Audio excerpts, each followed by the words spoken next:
നമസ്കാരം, JB ജംഗ്ഷനിലേക്ക് സ്വാഗതം. പ്രശസ്ത സംവിധായകൻ റോഷൻ ആൻഡ്രൂസ് ആയിരുന്നു കഴിഞ്ഞ ദിവസം JB ജംഗ്ഷനിലെ അതിഥി. 36 വൈദ്യരിലെ എന്ന തമിഴ് സിനിമയിലൂടെ പുതിയ സാമ്രാജ്യം വെട്ടിപ്പിടിക്കുന്ന റോഷൻ ആൻഡ്രൂസിന്റെ പുതിയ വിശേഷങ്ങളിലേക്ക് JB ജംഗ്ഷൻ ഈ എപ്പിസോഡിൽ പ്രവേശിക്കുകയാണ്. എന്തായാലും ഫാമിലി ഒരുപക്ഷെ താങ്കളുടെ ജീവിതത്തിൽ ഏറ്റവും പ്രധാനപ്പെട്ട ആൻസിനെ അങ്ങോട്ട് ആദ്യത്തെ കാഴ്ചയിൽ അങ്ങ് പ്രണയിച്ചു പോയി അല്ലേ? ഏതോ കോളേജ് യൂണിയൻ പരിപാടിക്ക് എന്ത് പരിപാടിക്കാൻ പോയിരുന്നു? ഇരിഞ്ഞാലക്കുട അല്ലേ പോയി? അതെ, എനിക്കറിയാം. ആ ആൻസിയുടെ കുടുംബത്തിലേക്ക് ചില ആൾക്കാരെ എനിക്കറിയാവുന്നതാണ്. ഞാൻ അറിഞ്ഞിരുന്നു അന്ന്. വരട്ടെ. എന്നാൽ ഇങ്ങനെ ഒരു തിരക്കിട്ട വ്യക്തി കുടുംബജീവിതത്തിൽ ഇത്രയധികം സമയം കുടുംബത്തിന് വേണ്ടിയും മക്കൾക്ക് വേണ്ടിയും ചിലവഴിക്കാൻ കഴിഞ്ഞു എന്നത് കാണുമ്പോൾ അതിൻ്റെ പിന്നിൽ റോഷനെ പ്രേരിപ്പിക്കുന്ന ആ പ്രധാന ഘടകം എന്താണ് എന്നറിയുവാനായിട്ട് എനിക്ക് അതിയായ ആഗ്രഹമുണ്ട്. ഇത് സ്ക്രിപ്റ്റഡ് ആണോന്നൊരു സംശയം. ഇത് സ്ക്രിപ്റ്റഡാ? ഈ തിരക്കഥ ആരാ? ബോബി സഞ്ജയ് എഴുതി കൊടുത്താണോ? ഇല്ല, പുള്ളി ഫാദർ ഇൻ ലോ ആണ്. ആള് തന്നെ ചോദിക്കുക എല്ലാ കാര്യങ്ങളും. ആളുടെ ഒരു പെർസ്പെക്റ്റീവ് ഉള്ള ഒരു മനുഷ്യനാണ്. ബാങ്ക് മാനേജറായിരുന്നു. ഇപ്പൊ ടീച്ചറാണ്. ഇപ്പോൾ ടീച്ചർ, ബാങ്കിലെ ആൾക്കാർക്ക് പഠിപ്പിക്കുന്നത്. അല്ല, ഇതൊരു എന്താ, നമ്മള് സിനിമ കഴിഞ്ഞാൽ ഫാമിലിയാണ്. അതിനെ പ്രേരിപ്പിക്കുന്ന ഘടകമൊന്നും അവരേ ഉള്ളൂ. നമ്മൾക്ക് എന്ത് കാര്യങ്ങളും കമ്മ്യൂണിക്കേറ്റ് ചെയ്യാനും എന്തും സിനിമ ഒഴിച്ച് ബാക്കി എന്തും. ഞാൻ നേരത്തെ പറഞ്ഞൊരു സ്ട്രെസ് റിലീഫ് എന്ന് പറയുന്നത് ഭാര്യയും മക്കളും. എപ്പോഴും ഞാൻ അവരുടെ കൂടെ ഇരിക്കാനാണ് ആഗ്രഹിക്കുന്നത്. എന്നാലും ഈ ഒരു വിഷയം ചർച്ച ചെയ്ത സ്ഥിതിക്ക് നമുക്ക് അതിന്റെ ഒരു ഘടകത്തെയും കൂടി നമ്മൾ കൊണ്ടുവരണം. റോഷനെ കുറിച്ച് പറയുകയാണെങ്കിൽ എൻ്റെ ജീവിതത്തിൽ പരിചയപ്പെട്ടിരിക്കുന്ന ആൾക്കാരിൽ വെച്ച് ഏറ്റവും പവർഫുൾ ആൻഡ് ഇൻഫ്ലുവൻഷ്യൽ ക്യാരക്ടറാണ്. അതേസമയം ഏറ്റവും ലവിങ് ആയിട്ടുള്ള ഒരാളാണ്. എന്നെ ഏറ്റവും കൂടുതൽ ഇൻഫ്ലുവൻസ് ചെയ്തിരിക്കുന്ന 2 വ്യക്തിത്വങ്ങളാണ് റോഷനും പിന്നെ എൻ്റെ പപ്പയും. അതായത് എവിടെ എന്ത് എൻ്റെ കരിയർ വൈസ് ആണെങ്കിലും എൻ്റെ പേഴ്സണൽ ലൈഫിലാണെങ്കിലും എന്ത് ഡിസിഷൻ എടുക്കുകയാണെങ്കിലും പുള്ളിക്കാരനോട് ചോദിച്ചിട്ട് എടുക്കാറുള്ളൂ. അത് എപ്പോഴും ഒരു പോസിറ്റീവ് ആറ്റിറ്റ്യൂഡോടുകൂടി കാര്യങ്ങളെ സമീപിക്കുന്ന ഒരാളായിട്ടാണ് എനിക്ക് തോന്നിയിട്ടുള്ളത്. കരിയർ വൈസ് നോക്കുകയാണെങ്കിൽ ആസ് എ മ്യൂസിഷ്യൻ പറയുകയാണെങ്കിൽ ഏതൊരു മ്യൂസിഷ്യൻ്റെയും ഒരു ഡ്രീം ഡയറക്ടറായിരിക്കും. അതായത് നമ്മുടെ പാട്ടുകളെ വിശ്വസിച്ച് ഏൽപ്പിക്കാവുന്ന ഒരു ഡയറക്ടറായിരിക്കും. ഏറ്റവും മനോഹരമായിട്ട് അത് വിഷ്വൽ ചെയ്ത് തരും എന്നുള്ള കാര്യം ഡെഫിനറ്റ് ആയിട്ടുള്ളൊരു കാര്യമാണത്. എൻ്റെ ഇതുവരെ ഇപ്പം 10-12 പടങ്ങളായെങ്കിൽ കൂടി ഇപ്പോഴും ആൾക്കാർ എൻ്റെ നോട്ട്ബുക്കിലെ പാട്ടുകളാണ് ഏറ്റവും കൂടുതൽ സ്നേഹത്തോടുകൂടി പറയുന്നത്. അതിൻ്റെ ഒരു റീസൺ അതിൻ്റെ വിഷ്വൽ സൈഡ് തന്നെയാണ്. പിന്നെ എനിക്ക് തന്നിരിക്കുന്ന അതിൻ്റെ കമ്പോസിങ്ങിൻ്റെ സമയത്ത് തന്നിരിക്കുന്ന ആ ഫ്രീഡം, കംപ്ലീറ്റ് ട്രസ്റ്റായിരിക്കും എനിക്ക് തരാറുള്ളത്. ഇപ്പം ആളുടെ അടുത്ത പടം ചെയ്യുന്നുണ്ട്, അതും നന്നായി വരുന്നുണ്ടെന്ന് തോന്നുന്നു, നന്നായി പോകുന്നു. അപ്പോൾ എന്നെ സംബന്ധിച്ച് റോഷനേട്ടാ, you are the best. There are no words for you. ഒരുപാട് ഉയരങ്ങളിലേക്ക് ദൈവം കൊണ്ടെത്തിക്കട്ടെ എന്ന് ആത്മാർത്ഥമായിട്ട് പ്രാർത്ഥിക്കുന്നു. റോഷ, ഞാനൊരു ലളിതമായ പാടുന്നത്. ഇവർ തൃശ്ശൂരുകാരല്ലേ? എൻ്റെ ഭാര്യ തൃശ്ശൂരിന്നാണ്. ഈ ഒരു ഭർത്താവിൻ്റെ വിജയത്തിൻ്റെ ഏറ്റവും വലിയ രഹസ്യം എന്താണെന്നറിയോ?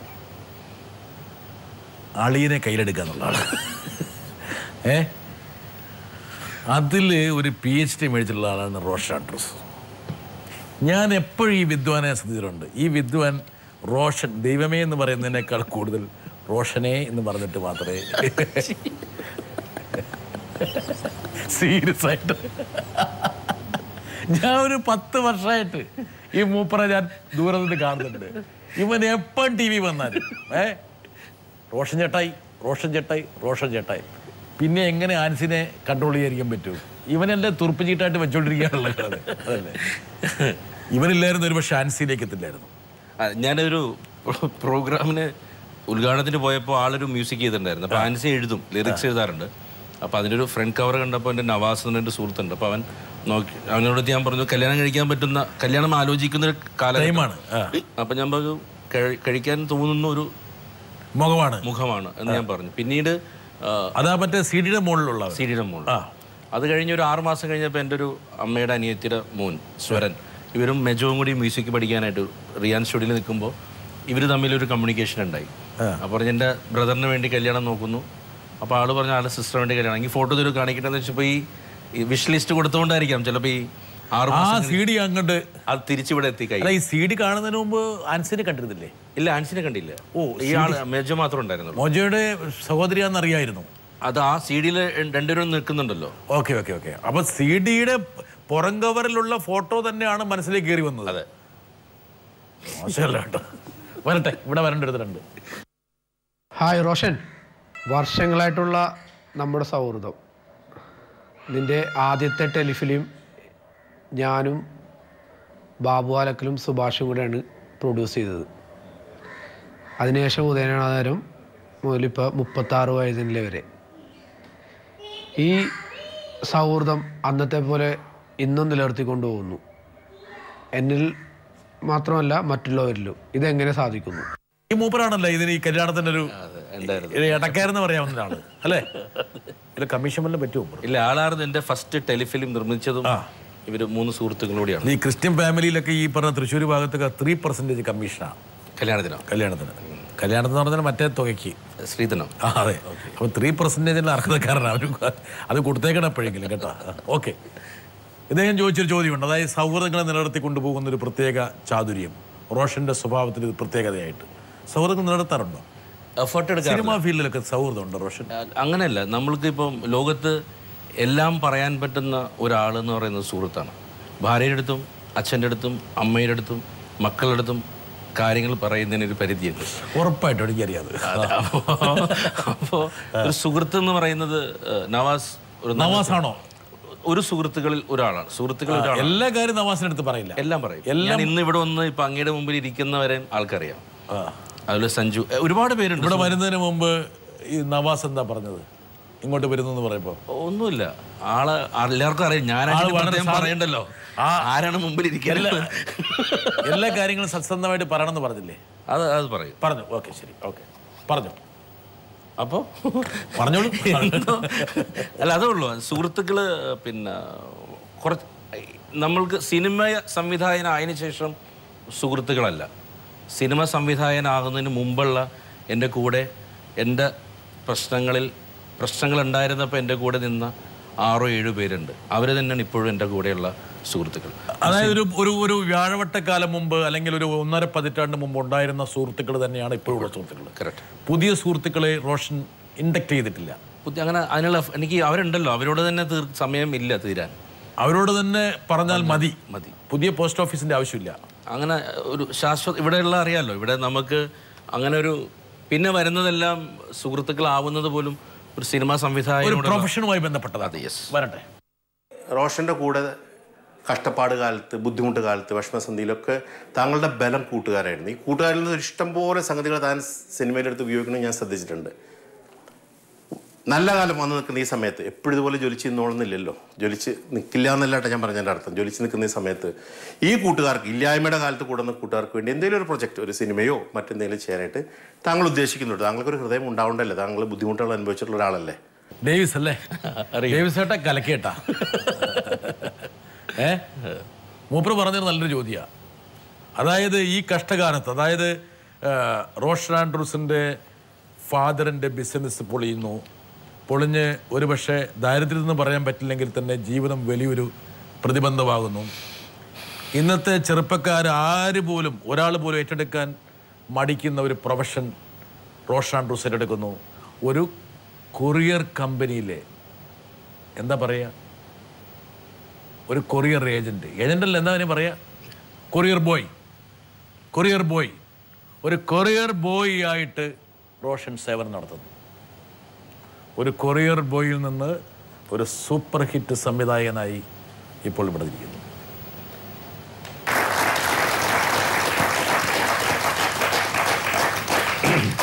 റോഷൻ, ഞാനങ്ങനെയാണ് ഒരുപക്ഷെ എനിക്കൊരു വിഷ്വലൈസേഷൻ എബിലിറ്റി ഉണ്ട് എങ്കിൽ അതിൻ്റെ പരിധിയിൽ നിന്നുകൊണ്ട് പോലും ഞാൻ ചിന്തിക്കുമ്പോൾ എനിക്ക് തന്നെ എൻ്റെ ഇത്ര ഫാസ്റ്റായിട്ട് എനിക്ക് പോകാൻ പറ്റുന്നില്ല. പക്ഷേ ഇത്രയും ഹ്രസ്വസമയം കൊണ്ട് ഒരു ചെറിയ എന്താ പറയണ്ടേ, ഒരു കൊറിയർ ബോയിൽ നിന്ന് ഒരു സൂപ്പർ ഹിറ്റ് സംവിധായകൻ്റെ ഒരു പദവിയിലേക്കും പരിവേഷത്തിലേക്കും റോഷൻ ആൻഡ്രൂസ് മാറുന്നു. പഴയ ദിനങ്ങൾ ഇടയ്ക്ക് മിഡിൽ ഓഫ് ബ്ലാങ്കറ്റിൽ വന്ന് നിൽക്കാറുണ്ടോ? ഉണ്ട് എങ്കിൽ എന്തുകൊണ്ട് ? പഴയ സുഹൃത്തുക്കൾക്ക് വേണ്ടിയിട്ട് എന്തെങ്കിലും ചെയ്തുകൂടാ? സുഹൃത്തുക്കൾ, എൻ്റെ കൂടെ നിൽക്കുന്ന സുഹൃത്തുക്കൾ ഒന്നും പ്രതീക്ഷിച്ചിട്ടില്ല എൻ്റെ കൂടെ നിൽക്കുന്നത്. എങ്കിൽ ശരി, ഞാൻ ഇന്നിപ്പോൾ ഇവനെ സഹായിക്കാം, നാളെ ഇവൻ നന്നാവുമ്പോൾ പണമോ മറ്റോ അങ്ങനത്തെ രീതിയിലുള്ള സുഹൃത്തുക്കളെല്ലാവരും. ഞാൻ അങ്ങോട്ട് ആവശ്യപ്പെട്ടാലും അവരെന്നിൽ നിന്നൊന്നും സ്വീകരിക്കാറില്ല. എന്നെ അറിയാവുന്ന, എൻ്റെ രീതികൾ അറിയാവുന്ന സുഹൃത്തുക്കളാണ് അവർ. പിന്നെ ഇപ്പം ഈ സിനിമ എന്ന് പറയുന്നത് ഇപ്പോൾ അറിയാമല്ലോ, ഇപ്പോൾ ഒരു നിർമ്മാതാവ് വരുന്നു, ശരി ഞാൻ സംവിധാനം ചെയ്യാം, അയാൾക്കും കൂടി കുറച്ച് കാശ് കൊടുത്തു എന്ന് പറയാം. അത് ഞാൻ ചെയ്യില്ല. എൻ്റെ കൂടെ നിൽക്കുന്ന ഒരാൾക്ക് കാശ് കൊടുക്കണം, നിങ്ങൾ കാശിറക്കിക്കോളൂ എന്നൊക്കെ പറയുന്ന രീതിയിലുള്ള ഒരു ബിസിനസ് രീതിയിൽ ചെയ്യാൻ സാധിക്കത്തില്ല. പിന്നെ എന്നും ഞാൻ അവർക്ക് വേണ്ടിയുണ്ട്.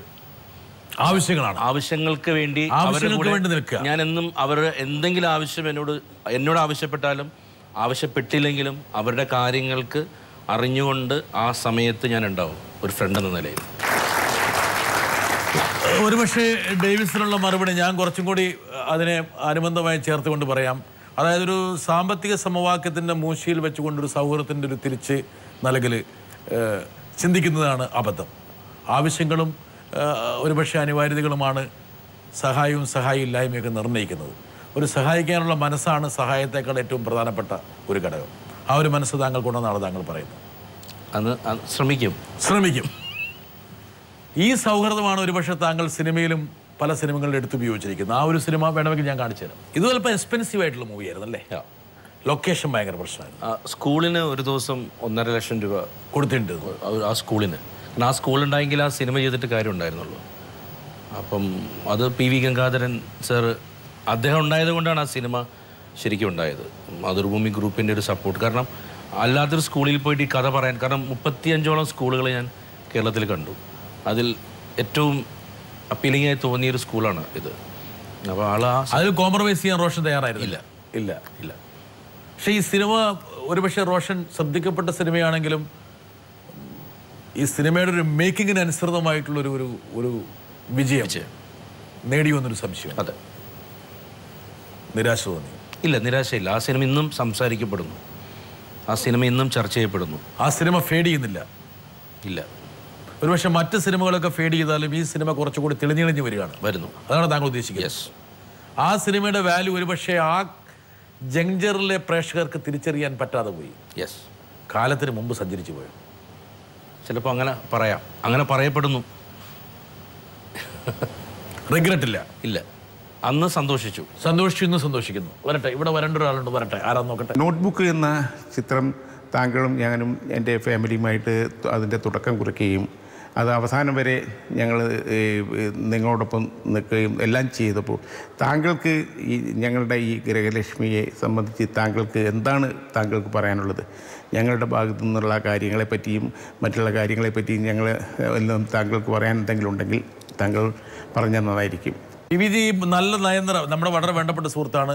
നല്ല നയന്ത്ര ശീലമുള്ള റോഷൻ ആൻഡ്രൂസിൻ്റെ ഭാഗത്തു നിന്ന് പൊളിറ്റിക്കലി ഇൻകറക്റ്റ് ആയിട്ടുള്ള ഒരു സ്റ്റേറ്റ്മെന്റ് ഉണ്ടാകുന്നതല്ല. പറയൂ. PV ഗംഗാധരൻ എന്ന് പറയുന്നത് ഞാൻ നേരത്തെ പറഞ്ഞ നിർമ്മാതാവിന് വേണ്ട 2 ക്വാളിറ്റികളിൽ 5 ക്വാളിറ്റിയുള്ള ആളാണ്. ഒരു കലാകാരനാണ്, തിരക്കഥയെ മനസ്സിലാക്കുന്ന ഒരാളാണ്. അദ്ദേഹം സ്ക്രിപ്റ്റ് വായിച്ചത് അദ്ദേഹത്തിൻ്റെ ഫാമിലിയോടൊപ്പം, ഷേർഗ ചേച്ചി എല്ലാവരും കൂടി ഇരുന്നിട്ടാണ് ഈ സ്ക്രീൻ പ്ലേ ഞങ്ങൾ വായിക്കുന്നത്. പിന്നെ അന്ന് മുതൽ ആ സിനിമ തീരുന്നത് വരെ ഗൃഹലക്ഷ്മി പ്രൊഡക്ഷൻ, കാരണം നമുക്കറിയാം ഒരു വടക്കൻ വീരഗാഥ, സുജാത മുതൽ വടക്കൻ വീരഗാഥ വരെയും ചെയ്തിട്ടുള്ള ഒരു ബാനറാണ്. ആ ബാനറിൻ്റെ ലോഗോ വരുമ്പോൾ തന്നെ തിയേറ്ററിലിരുന്ന് നമ്മളൊരു സുഖം വരാറുണ്ട് അല്ലേ, ആ ലോഗോ കാണുമ്പോൾ തന്നെ ഗൃഹലക്ഷ്മിയുടെ. അപ്പോൾ ആ ബാനറിലെ ഒരു സിനിമ, 2 ആ സിനിമയ്ക്ക് വേണ്ടിയുള്ള എല്ലാ സപ്പോർട്ടും, ആ സിനിമ ഇത്രയും വിഷ്വലായിട്ട് കാണുന്നുണ്ടെങ്കിൽ അതിൽ PV ഗംഗാധരൻ എന്ന് പറയുന്ന അദ്ദേഹത്തിൻ്റെ പണമാണ്.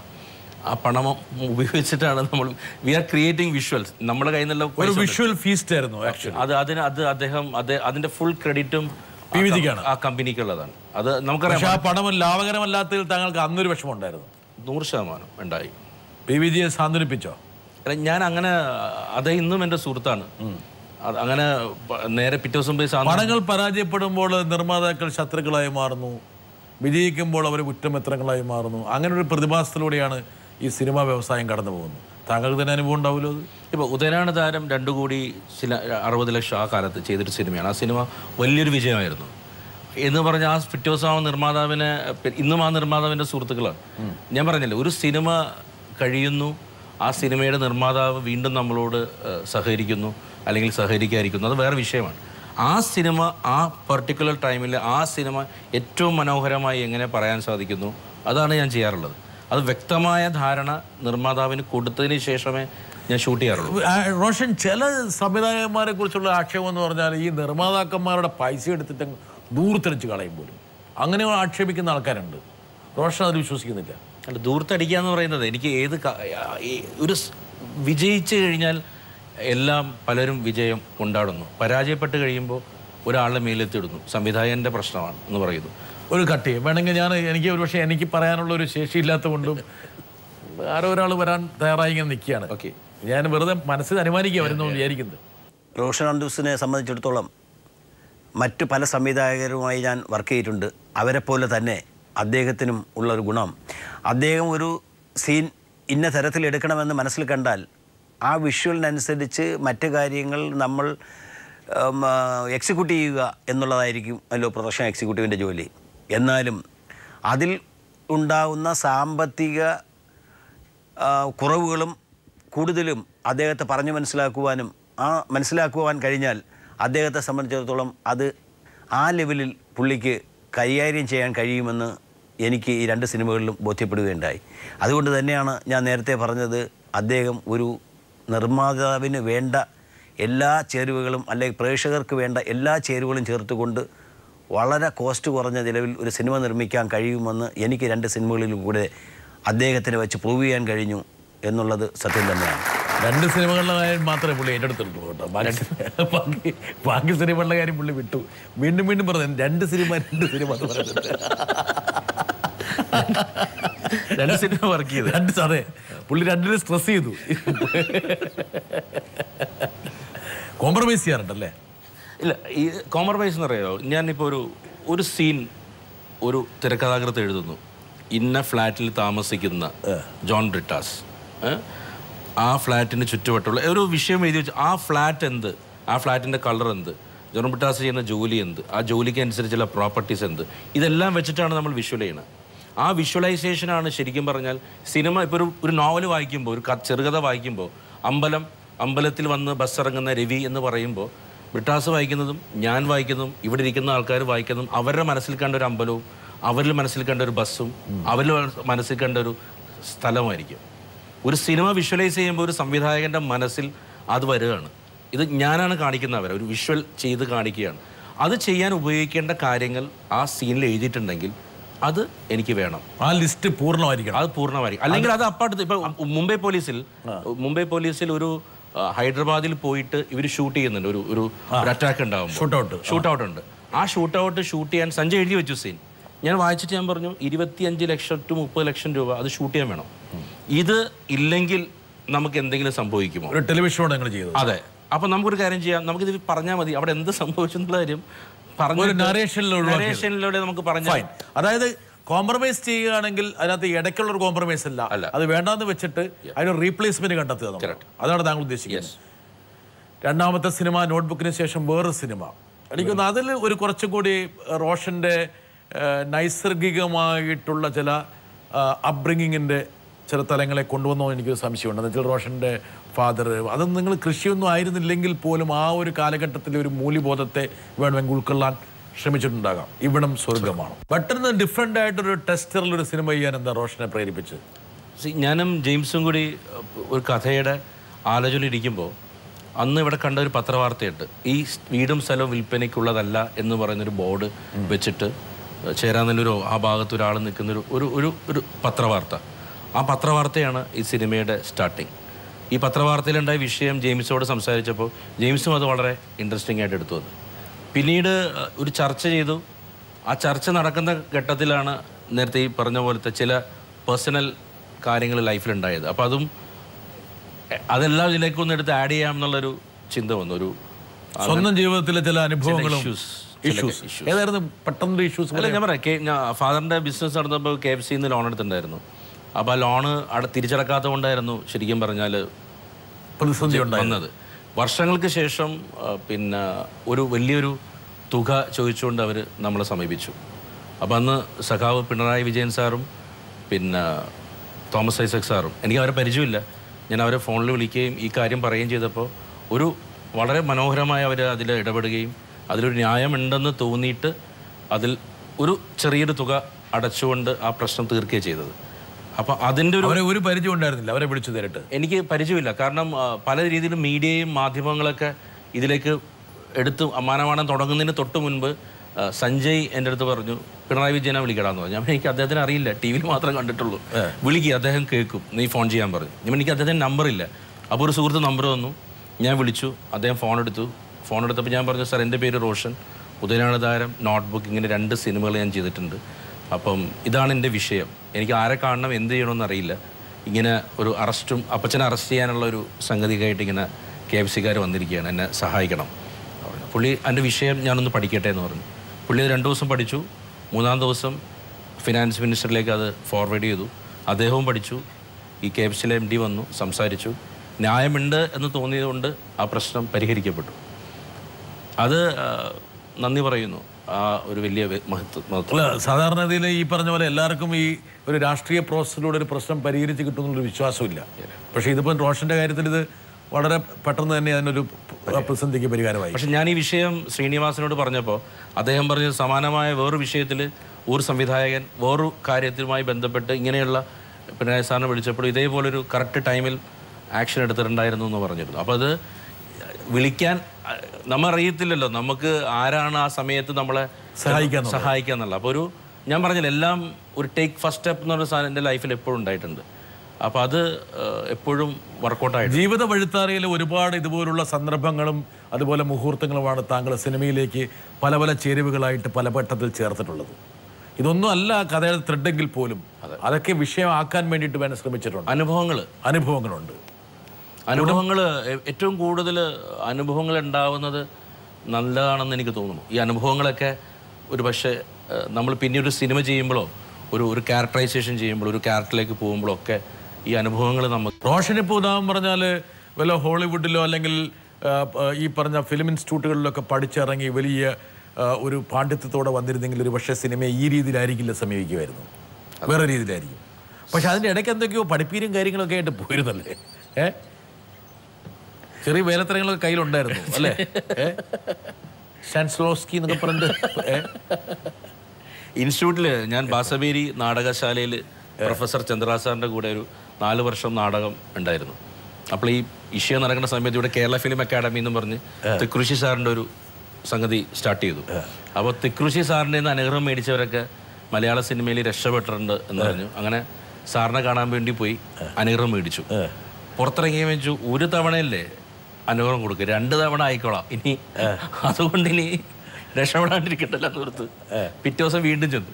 സാർ ഒന്നും കൂടി അനുഗ്രഹിക്കാൻ പറഞ്ഞു. അപ്പോൾ അല്ല, ഞാൻ ഇന്നലെ അനുഗ്രഹിച്ചത് അല്ല സാർ, 2ാമത്തെ പ്രാവശ്യം കൂടി അനുഗ്രഹം നടന്നോട്ടെ, കാരണം ഇനി അതുകൊണ്ട് ഇനി ഒന്നിൻ്റെ കുറവുണ്ട് ഇനി ഇതാവണ്ടല്ല. പിന്നീട് ആ ഇൻസ്റ്റിറ്റ്യൂട്ടിൽ എനിക്ക് അധ്യാപകനായിട്ടൊരു പോസ്റ്റിംഗ് കിട്ടി, ആക്ടിങ് പഠിപ്പിക്കാൻ. അപ്പോൾ 1 മണിക്കൂർ ഞാൻ ക്ലാസ് എടുത്താൽ 100 രൂപ കിട്ടും എനിക്ക്. അപ്പോൾ അവിടെ അന്നൊരു വരുമാനമാണ്. അപ്പോൾ ആ 100 രൂപ പഠിപ്പിക്കാൻ പോകുമ്പോൾ ഈ കുട്ടികൾ ചോദ്യങ്ങൾ ചോദിക്കുമ്പോൾ എൻ്റെ മുമ്പിലിരിക്കുന്നവരൊക്കെ വലിയ ലോ കോളേജിൽ പഠിക്കുന്ന പിള്ളേരൊക്കെയാണ്. അപ്പോൾ ഈ ചോദ്യങ്ങൾ എന്നെ പ്രശ്നം ഉണ്ടാക്കി. അപ്പോൾ ഞാൻ വരും സിലബസിലേക്ക് വരുന്ന അടുത്ത ബസ് എടുത്ത് ഇവിടെയുള്ള ലൈബ്രറിയിലേക്ക് ഓടുകയാണ്. അവിടെ പോയിട്ട് സെൻസ്ലാവിസ്കി തിയറി ഓഫ് ആക്ടിങ്ങും പുഡോഫ്കിയനും ഇതൊക്കെ എടുത്ത് വായിച്ച് പിറ്റേ ദിവസം വരുന്നു. അപ്പോൾ പിറ്റേ ദിവസം ചെല്ലുമ്പോഴും ഒരു ജുബയും ഒരു ഗ്ലാസും ചെറിയ താടിയൊക്കെ വെച്ചിട്ട് ഒരു കലാകാരൻ ലുക്കിൽ അവർ മുമ്പിൽ പോയി പ്രത്യക്ഷപ്പെടും. അല്ലെങ്കിൽ ഈ 100 രൂപയായിരുന്നു എനിക്ക് പ്രധാനം. എനിക്ക് ഈ 100 രൂപ ആവശ്യമായിരുന്നു എനിക്ക്. കാരണം അന്ന് VHS കാസറ്റിന് 15 രൂപയാണ് അന്ന് VHS ഉള്ളത്. അപ്പം ഈ 15 രൂപ കൊടുത്ത് ഈ പടം കാണണം, ബാക്കിയുള്ള കുറച്ച് വീട്ടിൽ കൊടുക്കണം, ബാക്കിയുള്ള എൻ്റെ കാര്യങ്ങൾക്ക് വേണ്ടി ഉപയോഗിക്കണം. അതും ഇതിൽ നിന്ന് തന്നെയായിരുന്നു. പക്ഷെ ഒരു 4 വർഷം പഠിപ്പിച്ചോടെ അപ്പോൾ അവർ പറഞ്ഞു ഡയറക്ഷൻ്റെ ക്ലാസ് എടുക്കാൻ പറഞ്ഞു. പിന്നീട് അപ്പം പിന്നെ ശരി, അപ്പോൾ 200 രൂപ ചെയ്യാൻ 200 എനിക്ക് ശരി ഡയറക്ഷൻ തുടങ്ങാമെന്ന് ഓർത്തു. അങ്ങനെ പോയി അൻസിസ്റ്റീനും. അപ്പോൾ ഒരാൾ ചോദിക്കുന്നത് എന്താണ് മൊണ്ടാഷ് എന്ന് ചോദിക്കുമ്പോഴത്തേക്ക് ഞാൻ അപ്പോഴാണ് വാക്ക് കേൾക്കുക. ഞാൻ വരും അടുത്ത ആഴ്ചയിൽ അതിൻ്റെ സിലബസിലുണ്ട് പഠിപ്പിക്കാൻ. അടുത്ത നേരെ പോയിട്ട് പുഡോഫ്കിയൻ ഇപ്പോഴും ഇരിക്കേണ്ട ആ ബുക്ക് കാണുമ്പോൾ എനിക്ക് ആ ചിന്ത ഇപ്പോഴും മനസ്സിൽ വരും. ഒരു പക്ഷേ അതെല്ലാം ഈ തിയറി പഠിക്കുന്നത് ഒരു പക്ഷേ ഞാൻ പഠിക്കുകയായിരുന്നു. നന്ദി ആ സ്റ്റുഡൻസിനോടാണ്, ആ കുട്ടികളാണ് എന്നെ, ആ കുട്ടികളുടെ ചോദ്യം അല്ലെങ്കിൽ ഒരു അധ്യാപകൻ പരാജയപ്പെടാൻ പാടില്ല എന്നുള്ളൊരു ബോധം കൊണ്ടാണ് ഒരുപക്ഷെ ഒരുപാട് കാര്യങ്ങൾ പഠിക്കേണ്ടി വന്നത്. പക്ഷെ ചില പരീക്ഷണങ്ങൾക്ക് റോഷൻ അവിടെ നടത്തിയിട്ടുണ്ടല്ലേ. പിള്ളേരെ കൊണ്ടുവന്ന മീൻ കൊട്ട ചുമത്തിക്കുന്നൊക്കെ പറഞ്ഞ് ആരും പറയുന്നത് കേട്ടു. ഇപ്പോഴും അന്ന് ചുവന്ന പോയിരുത്തും പറഞ്ഞിട്ട് എന്നെ കൊണ്ട് അയാൾ അവിടെ പോയി മാർക്കറ്റിൽ കൊണ്ടുപോയിട്ട് മീൻ വിപ്പിച്ചു എന്ന് പറഞ്ഞത്. ഈ ചതുർവിധ അഭിനയങ്ങളിൽ ആഹാര്യം, ആംഗികം, വാചികം, സ്വാത്വികം, ഈ 4 ചതുർവിധാഭിനയങ്ങൾ പറയുമ്പോൾ ഈ അത് പഠിപ്പിക്കാനായിട്ടാണ് ഇവരെ. ഞാൻ പറഞ്ഞു, നാളെ നിങ്ങളൊരു മത്സ്യത്തൊഴിലാളിയായിട്ട് വരാൻ പറഞ്ഞാൽ അവൻ്റെ ആഹാര്യം എന്ന് പറയുന്നത് അവൻ്റെ ഡ്രസ്സാണ്. അല്ല, അവൻ എന്ത് ഭാഷയാണ് സംസാരിക്കുന്നത് വാചികമാണ്. ഇല്ല, അവനുണ്ടായ മാനസിക അവസ്ഥ എന്താണ്, ഇതെല്ലാം പെട്ടെന്നൊരു പ്രാക്ടിക്കലൂടെ. ഇതാണോ പച്ചാളം ബാസിയൊക്കെ ആയിട്ട് രൂപാന്തരം 100%. ഈ വിഷയം ശ്രീനേട്ടനോട് പറയുമ്പോൾ ശ്രീനേട്ടൻ ഇരുന്ന് ചിരിക്കുക. ശ്രീനേട്ടൻ പൊട്ടിച്ചിരിച്ചിട്ട് എൻ്റെ അടുത്ത് മുഖത്ത് നോക്കിയിട്ട് പറഞ്ഞു അങ്ങനെ. അപ്പം ഞാൻ പറഞ്ഞു, ശൃംഗാരം, കരണം, വീരം, രൗദ്രം, ഹാസ്യം, ഭയാനകം, ബീവത്സം, അത്ഭുതം, ശാന്തം, നവരസങ്ങൾ. അപ്പം അതിലെഴുതിയ അന്ന് പറഞ്ഞ മംഗലശീലെ രസവിസ്തൃതിക്ക് അംഗം മുഴുവൻ തുണയ്ക്ക് വേണ്ട കവിൽ പുരികങ്ങൾ വിശേഷാൽ കണ്ണിന ഇവതാൻ വേണം രസം ഉളവാക്കാൻ. ഈ വാക്ക് പറഞ്ഞപ്പോൾ തന്നെ ശ്രീനേട്ടൻ അത് എഴുതിയെടുത്തു. എന്നിട്ട് അതാണ് പുള്ളി പറഞ്ഞു, ഈ അഭിനയം പഠിപ്പിക്കാൻ വന്ന ആളുടെ പേരാണ് പച്ചാളം ബാസി. അങ്ങനെയാണ് പച്ചാളം ബാസി. എന്നിട്ട് ശ്രീനേട്ടൻ എഴുന്നേറ്റ് ആ നവരസങ്ങളും കാര്യങ്ങളൊക്കെ പറയുകയും ചിലപ്പോൾ ഞാൻ പറഞ്ഞല്ലോ, ഈ അനുഭവം വേറൊരു തരത്തിൽ കേരളത്തിലെ ആൾക്കാരെ ചിരിപ്പിക്കാവുന്ന ഒരു സംഗതിയാക്കി മാറ്റാൻ സാധിച്ചു. ആ സിനിമയിൽ ആ പച്ചാളം ബാസി എന്നുള്ള കഥാപാത്രവും അതിൻ്റെ ആ ഡയലോഗിൻ്റെ പ്രസക്തിയൊക്കെ ഒരു പക്ഷേ ആ സിനിമയെ ആസ്വാദ്യപ്രദമാക്കാൻ വേണ്ടി വല്ലാതെ സഹായിച്ചു. അപ്പോൾ ആ പടത്തിൻ്റെ ഒരു ഒഴുക്കിനെ ഏറ്റവും കൂടുതൽ സഹായിച്ചിട്ടുള്ള അങ്ങനെയുള്ള ഒരുപാട് രംഗങ്ങളാണ്. അപ്പോൾ റോഷൻ്റെ ജീവിതഘട്ടത്തിൽ പന്താവിൽ കിട്ടുന്ന എല്ലാ ചേരുവകളും സിനിമയിലേക്ക് പയ്യെ സ്വാംശീകരിക്കും. അതാണ് താങ്കളെന്നുള്ള കലാകാരൻ്റെ ഏറ്റവും പ്രധാനപ്പെട്ട ഒരു ഘടകം. ഇഫ് സിറ്റുവേഷൻ നീഡഡ്, സാഹചര്യം അനുയോജ്യമാണെങ്കിൽ, അനിവാര്യമാണെങ്കിൽ. മുംബൈ പോലീസ്, പക്ഷെ മുംബൈ പോലീസ് അങ്ങനത്തെ ഒരു താങ്കളുടെ ജീവിത സാഹചര്യവുമായി ബന്ധപ്പെട്ടതായിരുന്നില്ലല്ലോ. അല്ല, മുംബൈ പോലീസ് ബന്ധപ്പെട്ടതാണോ? ക്ലൈമാക്സിനെ പറ്റിയല്ല. അതെ. അപ്പോൾ അതിൻ്റെ ഒരു വിഷയം ആ വർഷത്തെ ഇന്റർനാഷണൽ ഫിലിം ഫെസ്റ്റിവലിന്റെ ഒന്ന് കൊടുത്താൽ വേണമെങ്കിൽ ഞാൻ താങ്കളെ അങ്ങോട്ട് കൊണ്ടുവരാം. റോഷൻ, ഒരു കണക്കിന് താങ്കൾ പറഞ്ഞ പോലെ ഹൈദരാബാദിലെ ആ ഷൂട്ട് രംഗം ഒരുപക്ഷെ ചിത്രീകരിച്ചിരുന്നെങ്കിൽ ചിലപ്പോൾ അപകടമായിരുന്നു. എന്ന കാരണത്തിൽ ഒരു മലയാള സിനിമയുടെ ഒരു സാമ്പത്തിക പരിപ്രേക്ഷ്യത്തിൽ ഒതുങ്ങുന്നതായിരിക്കില്ല. അത് ഈ പറഞ്ഞ പോലെ പഴയ മഹാഭാരതം, രാമായണം കാണുമ്പോൾ ഒരു എന്താ പറയേണ്ട, ഒരു തുണി വെച്ച് കെട്ടി വാലുണ്ടാക്കിയ പോലെ ചിലപ്പം അത് ആകുമായിരുന്നു. താങ്കൾ കാണിച്ച വളരെ ബുദ്ധിപരമാണ്. രണ്ടാമത്തെ കാര്യം, ഈ സിനിമയുടെ ഒരു ഇതിവൃത്തം കഥയാണ്. ഞാനത് എനിക്കൊന്ന് ബോബിയോ സഞ്ജയ് വന്ന സമയത്ത് ഞാൻ പറഞ്ഞാണ്, വേണമെങ്കിൽ ഒരു റേസർ എഡ്ജ് വാക്കായിരുന്നു. ഒന്ന് അങ്ങോട്ടോ ഇങ്ങോട്ടോ വേണമെങ്കിൽ ഒന്ന് തെറ്റിയാൽ വേണമെങ്കിലും അങ്ങ് ഫ്ലാറ്റായി പോയിന്. റിസ്ക് ആണോ എടുത്തത്, അതെയോ think twice about it actually? അല്ല, ഇതിൽ ഞാൻ പറഞ്ഞല്ലോ, ഒരു ശ്രദ്ധിച്ചാൽ അറിയാതിരിക്കാം, ഞാൻ ഉദയനാണതാരമല്ല നോട്ട്ബുക്ക് അല്ല ഇവിടം സ്വർഗമാണ്, അതല്ല കാസനോവ, അതല്ല മുംബൈ പോലീസ്, അതല്ല ഹോൾഡ് അറിയൂ. അത് വളരെ ആത്മാർത്ഥമായിട്ട് പറയാം. കണ്ടന്റ്, കോൺസെപ്റ്റ് തിരഞ്ഞെടുത്തിരിക്കുന്നത് ആ രീതിയിലാണ്. ഒരേ രീതിയിൽ ഒരേ റൂട്ടിൽ സഞ്ചരിക്കാൻ ഞാൻ ആഗ്രഹിക്കുന്നില്ല, ഒന്നാമത്തെ. അപ്പോൾ ഓരോ പരീക്ഷണങ്ങളാണ് ഓരോ സിനിമ. എൻ്റെ ആദ്യ സിനിമ എന്നുള്ളതില്ല. ഈ സിനിമ വന്നപ്പോൾ ഈ കഥ സഞ്ജയ് ആദ്യമേ പറഞ്ഞപ്പോൾ തന്നെ ഇത് മനസ്സിൽ ഒരു ത്രില്ലർ ചെയ്യണം, വേറെ രീതിയിലൊരു ത്രില്ലർ ചെയ്യണം എന്നുള്ളത്. ഇതിൻ്റെ ഒരു വിഷ്വലൊക്കെ ഈ സ്ക്രീൻ പ്ലേ വെച്ച് ഈ സ്ക്രീൻ പ്ലേ എഴുതി ഒരു 10 സീൻ സഞ്ജു എഴുതി തള്ളുമ്പോൾ തന്നെ അറിയാതെ എൻ്റെ മനസ്സിലേക്ക് കയറി വരികയാണ് ആ ഷാഡോയും കാര്യങ്ങളൊക്കെ. പിന്നെ ഞാൻ പറഞ്ഞല്ലോ, ഓരോന്നും പരീക്ഷിക്കാനുള്ള ഒരു മെൻറ്റാലിറ്റിയിൽ നിന്നുണ്ടായതാണ് ആ സിനിമ എന്ന് പറയുന്നത്. പിന്നെ അതിൽ അഭിനയിച്ച ആൾക്കാരും പൃഥ്വിരാജക്കിനകത്തൊരു ആപ്റ്റായിട്ട്, എന്താ കാരണം വെച്ചാൽ ഒരു പക്ഷേ കഥാപാത്രങ്ങൾക്ക് അനുയോജ്യമായിട്ടുള്ള കാസ്റ്റും വന്നു, അഭിനേതാക്കളും വന്നു. അതെ, എല്ലാം ചേരുംപടി എന്ന് പറയുന്നത് പോലുള്ള ഒരു സംഭവമായി. ഇവിടെ വരണ്ട ഒരാളുണ്ട്, ആ വിദ്വാനെ കൊണ്ടുവന്നില്ലെങ്കിൽ റോഷൻ വിചാരിക്കുന്നത് പറ്റിയെന്ന്. വരട്ടെ. ഇതേ പ്രോഗ്രാമിൽ ശ്രീ റോഷൻ ആൻഡ്രൂസ് ബ്രിട്ടാസിനോട് എന്നെക്കുറിച്ച് പറഞ്ഞു, അവൻ മഹാകുഴപ്പക്കാരനാണ്, അവനെ സൂക്ഷിച്ചോണം എന്ന്. പക്ഷേ ഞാൻ പറയുന്നു, റോഷൻ വളരെ വളരെ വളരെ വളരെ മാന്യനാണ്. ഒരു പുരോഹിതൻ്റെ മാനസികാവസ്ഥയും വളരെ ശാന്ത സ്വഭാവമുള്ള സാത്വികനായിട്ടുള്ള ഒരു മനുഷ്യനാണ് റോഷൻ. അതാണ് എനിക്ക് പറയാനുള്ളത്. ശരിക്കും എന്താണ് ചോദിക്കേണ്ടതെന്നൊന്നും ചോദിച്ചാൽ എനിക്കറിയില്ല. കാരണം ഒരു ചോദ്യം ചോദിച്ച് ഉത്തരം കണ്ടെത്തേണ്ട കാര്യമില്ല. കാരണം റോഷൻ്റെ എല്ലാ കാര്യങ്ങളും എനിക്കറിയാം. ഒരു നോട്ടത്തിലൂടെ 1000 കാര്യങ്ങൾ സംവദിക്കാൻ കഴിവുള്ള സുഹൃത്തുക്കളാണ് ഞങ്ങൾ. ഒരു തിരക്കഥാകൃത്തിനേക്കാളും സംവിധായകനേക്കാളും ഉപരി 18 വർഷത്തെ സൗഹൃദമാണ്. എല്ലാവരും ചോദിക്കാറുണ്ട്, എന്തുകൊണ്ടാണ് റോഷൻ ആൻഡ്രൂസിന് വേണ്ടി കൂടുതലും തിരക്കഥകൾ എഴുതുന്നത്? അതിൻ്റെ ഒരു കാര്യം, റോഷനുമായി ഒരു സിനിമ ചെയ്യുമ്പോൾ അതൊരു തിരക്കഥ എഴുത്തല്ല, അതൊരു പിക്നിക്കിന് പോകലാണ്. ഞാൻ ഏറ്റവും കൂടുതൽ പൊട്ടിച്ചിരിച്ചിട്ടുള്ളത് അവൻ്റെ സാന്നിധ്യത്തിലാണ്. അത് അവൻ്റെ കാര്യത്തിലും അതങ്ങനെ തന്നെ ആയിരിക്കുമെന്ന് എനിക്ക് ഉറപ്പുണ്ട്. കാരണം ഞാൻ നേരത്തെ പറഞ്ഞതുപോലെ അന്യോന്യം രഹസ്യങ്ങളില്ലാത്ത സുഹൃത്തുക്കളാണ് ഞങ്ങൾ. ഇപ്പോൾ ചോദ്യം ചോദിക്കാൻ നിർബന്ധിതനായതുകൊണ്ടൊരു ചോദ്യം ചോദിച്ചേ തീരൂ എന്നുള്ളത് കൊണ്ട് ചോദിക്കുകയാണ്. ഈ ഒരുപാട് പുതുമുഖ തിരക്കഥാകൃത്തുക്കൾ വരുന്നുണ്ട്, അവർക്കൊന്നും പുതിയ സംവിധായകർ ചാൻസ് കൊടുക്കുന്നില്ല എന്നൊരു പരാതിയുമുണ്ട്. പക്ഷേ എനിക്കറിയാവുന്നൊരു സംഭവമുണ്ട്. റോഷൻ ഒരിക്കൽ ഒരു ഹോട്ടൽ റൂമിൽ 2 ദിവസം മുറിയെടുത്ത് പുതുമുഖങ്ങളുടെ തിരക്കഥകൾ കേൾക്കാൻ വേണ്ടി മാത്രം 2 ദിവസം മുറിയെടുത്ത് ഒരുപാട് കഥകൾ കേട്ടിട്ടുണ്ട്. പക്ഷേ അതിനുശേഷം എന്നെ വിളിച്ച് പറഞ്ഞിട്ടുണ്ട് അതൊന്നും ശരിയാകുന്നില്ല, അതൊക്കെ എന്നെ നിരാശപ്പെടുത്തിയെന്ന്. എനിക്ക് റോഷനോട് ചോദിക്കാനുള്ള ചോദ്യം, എന്തായിരുന്നു ആ തിരക്കഥകളിലെ, അത്രയും കുറേയേറെ തിരക്കഥകൾ വായിച്ചതിൽ എന്തായിരുന്നു അവയിലൊക്കെയുള്ള ന്യൂനത, അല്ലെങ്കിൽ എന്താവണമായിരുന്നു അവയിലൊക്കെ ഉണ്ടാകേണ്ടത്? ഒന്ന് കൂട്ടിച്ചേർക്കട്ടെ. താങ്കൾ കേട്ടിട്ടുള്ള തിരക്കഥകളിൽ ഞാൻ വെറുതെ ഗണിക്കുക, ഒരു 99% ഉദയനാണ് താരത്തിൻ്റെ 2ാം പകർപ്പായിരിക്കും. താങ്കളുടെ സിനിമകളെ അല്ലെങ്കിൽ വിജയിച്ച സിനിമകളെ വീണ്ടും വേറൊരു രൂപത്തിലാക്കിയിട്ടുള്ള കഥകളായിരിക്കും. ശരിയല്ലേ? Very true. എന്തൊരു ഇൻഡ്യൂഷൻ. Very true. ഈ ഇൻഡ്യൂഷൻ വെച്ച് റോഷൻ്റെ ഒരുപാട് ഗുരുത്തക്കഥകൾ എനിക്ക് മനസ്സിലാവുന്നുണ്ട്. ഇതായിരുന്നു എൻ്റെ ആൻസറും. ഇത് ഞാൻ ഈ പറഞ്ഞ ശരിയാണ്. സഞ്ജു പറഞ്ഞ ഈ വായിച്ച കഥകൾ വരുന്നതെല്ലാം ഇതിനു മുമ്പ് കേട്ട ഒരു വലിയൊരു നിർമ്മാതാവ് എന്നെ വിളിച്ചിട്ട് പറഞ്ഞു, ഒരു വളരെ ബ്യൂട്ടിഫുൾ സ്റ്റോറി സുരേഷൻ, അതൊന്ന് കേൾക്കണം, ഔട്ട്സ്റ്റാൻഡിംഗ് ആണ്, പടം ഹിറ്റാണെന്ന് പറഞ്ഞ് ഞാൻ നോക്കിയപ്പോൾ ചിത്രത്തിലെ കഥയാണ്. അപ്പം ഞാൻ അദ്ദേഹത്തെ തിരിച്ചു വിളിച്ചിട്ട് ചോദിച്ചു, ചേട്ടൻ ചിത്രം കണ്ടിട്ടുണ്ടെന്ന് ചോദിച്ചു. അപ്പം അതിന് 2 പെൺകുട്ടികളല്ലേ, ഇത് ഒരു മോളല്ലേ ഉള്ളൂ. ഞാൻ പറഞ്ഞു, ഭർത്താവ് ഈ പറഞ്ഞ പോലെ ഡൈവേഴ്സ് ഫസ്റ്റ് ഡേ അയാൾ മാരേജിൻ്റെ ദിവസം വരുന്നില്ല, അവസാനം വാടകയ്ക്കൊരു ഭർത്താവിനെ എടുക്കുകയാണ്. വാടകയ്ക്കൊരു ഭർത്താവ് എടുക്കുക എന്ന് പറയുന്നത് മലയാള സിനിമയുടെ ചരിത്രത്തിൽ ഏറ്റവും ഉണ്ടാക്കിയൊരു സിനിമയാണ്, നമുക്ക് അറിയാം. അപ്പം ഈ പറഞ്ഞ പോലെ അവസാനം തിരക്കഥാകൃത്തുകൾ ഹോട്ടൽ മുറിയിൽ കാശ് കൂടുന്നു പറഞ്ഞിട്ട് ഞാൻ നേരെ വീട്ടിലാക്കിയതിന് ശേഷം ഒരു തിരക്കഥാകൃത്ത് വന്നു, കഥ പറഞ്ഞു. ഞാൻ ഇത് വർക്കൗട്ട് ആവില്ലെന്ന് പറഞ്ഞു. കുറച്ച് കഴിഞ്ഞ് ഞാൻ എൻ്റെ ബെഡ്റൂമിൽ പോയപ്പോൾ എൻ്റെ ബെഡ്റൂമിൽ നോക്ക് തുറന്നത് ഈ തിരക്കഥാകൃത്ത് എൻ്റെ റൂമിൽ നിൽക്കുക. സാർ ഒരു ചെറിയ കറക്ഷൻസ് അവിടെ ഉണ്ടെന്ന്. ഞാൻ റൂമിൽ നിന്ന് ഇറങ്ങാതെ, കാരണം ഇവൻ മേളിലെത്തിയിരിക്കുക എങ്ങനെയോ. അപ്പോൾ അത്രയും ലെവലിലേക്ക് തിരക്കഥ എത്തിയപ്പോൾ പിന്നീട് ഞാൻ തൽക്കാലം ഇവരെയൊക്കെ വെച്ച് മുൻപോട്ട് പോകുന്നുണ്ട്, അത് മതി എന്നുള്ളൊരു ലെവലിൽ നിന്ന്. അതിലൊരു ഈ റോഷൻ്റെ ഈ 2 ദിവസത്തെ ലോഡ്ജ് മുറിയുടെ കാശ് പോയതിലും ആ ദൗത്യം പരാജയപ്പെട്ടതിലും സഞ്ജയന്റെ മുഖത്തൊരു വിജയഭാവം ഉണ്ട്. ഇല്ല, ഉള്ളി അങ്ങനെ ഒരിക്കലും അങ്ങനത്തെ ഒരു ആൾക്ക് എപ്പോഴും എന്നാലും റോഷനെ ഇത് ഉപയോഗിച്ചിട്ട് കളിയാക്കാൻ ശ്രമിച്ചിട്ടുണ്ടാകും. അതെ, അല്ലല്ല, ആളെ സംബന്ധിച്ച് ഞാൻ പുറത്ത് സിനിമ ജെയിംസ് ആൽബർട്ടുമായിട്ട് ഞാൻ സിനിമ ചെയ്തിട്ടുണ്ട്, ഇവിടെ ശ്രീനിയേട്ടനായിട്ട് ചെയ്തിട്ടുണ്ട്, സഞ്ജുവായിട്ടാണ് കൂടുതൽ സിനിമ ചെയ്തിരിക്കുന്നത്.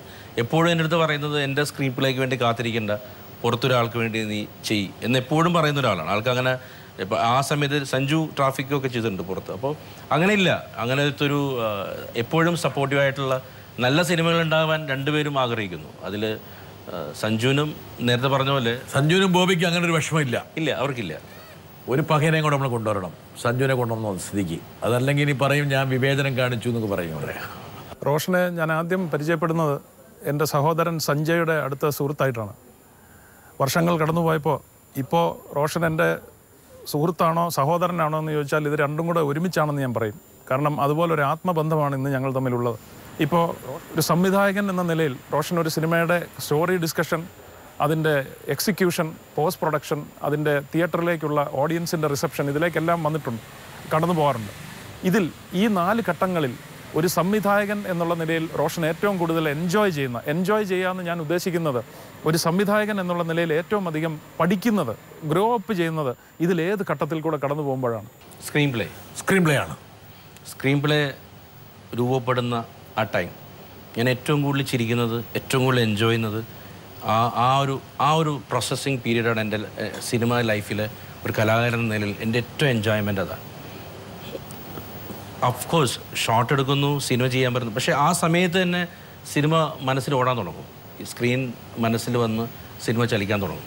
അപ്പോൾ അതിൻ്റെ ചർച്ചകൾ, അതിൻ്റെ റിസർച്ച്, ആ കഥ ഉണ്ടാവുന്നൊരു കാലഘട്ടം. എനിക്ക് തോന്നുന്നത് ശ്രീനിയേട്ടൻ്റെ ആ 4 വർഷത്തെ അദ്ദേഹത്തിൻ്റെ കൂടെ യാത്രയാണ്. പിന്നീട് സഞ്ജുവായിട്ട്, ജെയിംസുമായിട്ടും ഇവരെല്ലാവരും എനിക്കുള്ളൊരു സ്പേസ് നൽകിയിട്ട് ഒരു ടീമിൻ്റെ പ്രസക്തി റോഷൻ എന്താ കാരണം വെച്ചാൽ, ഒരു സംവിധായകൻ എന്ന് പറയുന്നത് നിങ്ങൾ അമരത്തുണ്ടെങ്കിൽ പോലും സ്വാഭാവികമായിട്ടും അപ്പുറത്തും ഇപ്പുറത്ത് നിൽക്കുന്ന ടെക്നീഷ്യൻസിൻ്റെ ഒരു സാന്നിധ്യം വേണമെങ്കിൽ ഒരാളെ നമുക്ക് കൊണ്ടുവരാം. പടം തുടങ്ങുന്നത് മുതൽ ഒരു പടത്തിൻ്റെ ആദ്യ സീൻ മുതൽ അവസാനത്തെ സീൻ വരെ ഒരേ സ്പിരിറ്റോട് കൂടി നറേറ്റ് ചെയ്യാൻ എനിക്ക് ഇവിടുന്ന് ഇത് അടുത്തത് എന്ന് പറഞ്ഞ ആ നറേറ്റീവ് ഉൾക്കൊള്ളാൻ തീർച്ചയായിട്ടും ഒരു സിനിമ മുഴുവനായി എഡിറ്റഡ് പടം മുഴുവനായി മനസ്സിൽ ഓടേണ്ടതുണ്ട്, ആ സംവിധായകൻ ഓടേണ്ടതുണ്ട്. അങ്ങനെ ഒരു ഒരു ഒരു ഒരു ഒരു ഒരു ഒരു വിഷ്വലൈസേഷൻ ഏത് ഘട്ടത്തിലാണ്, തിരക്കഥയുടെ ഏത് ഘട്ടത്തിലാണ് ചേട്ടൻ ഉണ്ടാക്കുന്നത്, അല്ലെങ്കിൽ അത് എത്രത്തോളം അതെങ്ങനെയാണ് ഒട്ടും ചോരാതെ തന്നെ അല്ലെങ്കിൽ അതിനേക്കാൾ മുകളിലേക്ക് ഒരു എഡിറ്റിംഗ് ടേബിളിലേക്ക് എത്തിക്കാൻ കഴിയുന്നത്, അതിനകത്തൊരു ഒരു രഹസ്യമുണ്ട്. അതൊന്ന് പ്രേക്ഷകരോട് ഷെയർ ചെയ്താൽ വളരെ നല്ലതായിരിക്കും. ഒരുപക്ഷെ ഇവിടെ എനിക്ക് തോന്നുന്നു ഒരാളുടെ ബൈറ്റും കൂടെ കൊണ്ടുവരണം. എന്താ കാരണം വെച്ചാൽ, അതായത് ഒരു ഫസ്റ്റ് സീൻ മുതൽ ലാസ്റ്റ് സീൻ വരെ ഒരുപക്ഷെ അതേ സ്പിരിറ്റോട് കൂടിയിട്ട് അല്ലെങ്കിൽ ആ സിനിമയുടെ സമഗ്രതയിലേക്ക് പ്രവേശിക്കാനുള്ള റോഷൻ്റെ ഒരു പ്രത്യേകമായ പാഠവം. എനിക്ക് തോന്നുന്നു ഇതിനെക്കുറിച്ച് ഒരാളെയും കൂടി നമുക്ക് കൊണ്ടുവരണം. വളരെ പ്രധാനപ്പെട്ട ഒരാൾ തോന്നുന്നു. വരട്ടെ. കോമഡി സിനിമകൾ, ആക്ഷൻ സിനിമകൾ, ആർട്ടെന്ന് പറയാവുന്ന ചില സിനിമകൾ, ഈ എല്ലാ സിനിമകൾക്കും നമ്മൾ ഒരേ രീതിയിലല്ല ആ സിനിമ അപ്രോച്ച് ചെയ്യുന്നത്. അതിൻ്റെ ഷോട്ട് മേക്കിങ്, അതിൻ്റെ പേസ്, അതിൻ്റെ കളർ ടോൺസ്, ഇതേ സംഭവം ഞാൻ പല റോഷൻ്റെ സിനിമകളിൽ കണ്ടിട്ടുണ്ട്. ഓരോ സിനിമയ്ക്കും different shot makings, different pace, different approach. I really appreciate you for taking that attitude. അതൊരു കംപ്ലീറ്റ് ഡയറക്ടർ എന്ന് പറയാവുന്ന ഒരു ഫീലാണ്. പ്രിയൻ, താങ്കൾ ചിത്രം എന്നുള്ള സിനിമയെക്കുറിച്ച് പരാമർശിച്ചു. ഒരുപക്ഷെ അതിനുശേഷം ഒരുപാട് ചിത്രങ്ങൾ ഉണ്ടാക്കാൻ വേണ്ടിയിട്ട് ആൾക്കാർ രംഗത്തേക്ക് വന്നു. റോഷൻ, ഒരു സിനിമ താങ്കൾ പറഞ്ഞല്ലോ ഒരു ത്രെഡ് രൂപപ്പെടുന്നു, അതിനെ തിരക്കഥയിലേക്ക് ആക്കുന്നു. താങ്കൾ ഒരുപക്ഷെ ആ ഫസ്റ്റ് ഷോട്ടിൽ നിന്ന് ലാസ്റ്റ് ഷോട്ടിലേക്ക് താങ്കൾ പെട്ടെന്ന് ഫോർവേഡ് അടിക്കുന്നുണ്ടാവും. എല്ലാ ദൃശ്യങ്ങളും താങ്കൾ മനസ്സിലങ്ങോട്ട് ഫോം ചെയ്തിട്ടുണ്ടാവും. ഇത് ഞാൻ പറഞ്ഞല്ലോ, ഇപ്പോൾ ഒരു സ്ക്രിപ്റ്റ് വായിച്ചു കഴിയുമ്പോൾ ആ സ്ക്രിപ്റ്റ് അറിയാതെ, അത് എങ്ങനെയാണെന്ന് എനിക്കറിയില്ല, അറിയാതെ മനസ്സിലേക്കൊരു വിഷ്വൽ ഫോർമാറ്റ് വരും. അത് നമ്മളത് നയിക്കും. ഇപ്പോൾ മുംബൈ പോലീസിൽ ഞാൻ ആ ആദ്യത്തെ 10 സീൻ വായിക്കുമ്പോൾ ഈ ഷാഡോ കൊണ്ടുള്ള നടത്തങ്ങൾ, ഇപ്പം എനിക്കറിയില്ല എൻ്റെ ഫാസ്റ്റ് എന്താണെന്ന് എന്ന് പറഞ്ഞൊരു നരേഷൻ മാത്രമാണ്. പക്ഷെ അതിലേക്ക് ഒരു ആഡ് ഓൺ എന്ന് പറയുന്നത് ആ ഷാഡോ ആണ്. അയാളിൽ തന്നെ അയാളുടെ വേറൊരു രൂപമായി വരുന്ന ഒരു ഷാഡോ എന്ന് പറയുന്ന സംഗതിയുണ്ട്. ഇത് തന്നെ ക്ലൈമാക്സിലും വന്നു അതറിയാതെ വരും ചില കാര്യങ്ങൾ. നമ്മൾക്ക് ഇപ്പോൾ മുംബൈ പോലീസ് പോലെ ഒരിക്കലും ഹവോൾഡാറി ഷൂട്ട് ചെയ്യാൻ പറ്റില്ല. സെയിം ക്രൂ ആണ്, same cameraman, same art director, same തിരക്കഥാകൃത്ത്, എല്ലാവരും സെയിം ടെക്നീഷ്യൻ. ഒരു ഹാങ് ഓവർ ഉണ്ടാവില്ല, ഒന്നുമില്ല. അതിൻ്റെ അതേ ഗ്രൂപ്പ് തന്നെയാണ് പിന്നെ ഹവോൾഡാറി ചെയ്തിരിക്കുന്നത്. അപ്പോൾ വിഷ്വലും മുംബൈ പോലീസ് അല്ല ഹവോൾഡാറിയും. കണ്ടൻറ്റ്, നമ്മളെടുക്കുന്ന വിഷയം, ഒരു സീൻ പറയുമ്പോൾ ആ സീനിൻ്റെ എസ്റ്റാബ്ലിഷ്മെൻ്റ് ഉണ്ട്. ആ സീൻ പറയാൻ പോകുന്നത് ഓരോ സംവിധായകരും, ഒരു സിറ്റുവേഷൻ 5 ഡയറക്ടേഴ്സിൻ്റെ കൊടുത്താൽ 5 ഡയറക്ടേഴ്സും 5 രീതിയിലായിരിക്കും ചെയ്യുക. മേക്ക് ചെയ്യുന്നത് 5 രീതിയിലായിരിക്കും, ഒരു സംശയമില്ല.